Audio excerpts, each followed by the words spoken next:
அம்பேத்கர் அம்பேத்கர் அம்பேத்கர் என்று சொல்வதற்கு பதிலாக நீங்கள் பகவான் பெயரை உச்சரித்தீர்கள் என்று சொன்னால் 7 ஜென்மத்திற்கு நீங்கள் மோட்சத்திற்கு போவீர்கள் என்று அமித்ஷா பேசியிருக்கிறார்.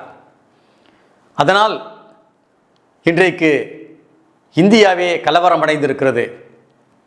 பாராளுமன்றங்களின் 2 அவைகளும் இன்றைக்கு அதன் உறுப்பினர்களால் முடக்கப்பட்டிருக்கிற சூழலை நாம் பார்க்கிறோம்.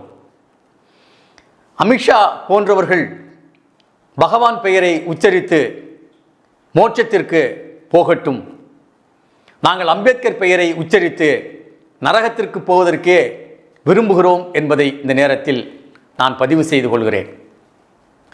ஆனால் அம்பேத்கர் அரசியல் அமைப்பு சட்டத்தை எழுதி அதை நடைமுறைப்படுத்துகிற 75வது ஆண்டில் நாம் காலடி எடுத்து வைத்திருக்கிறோம்.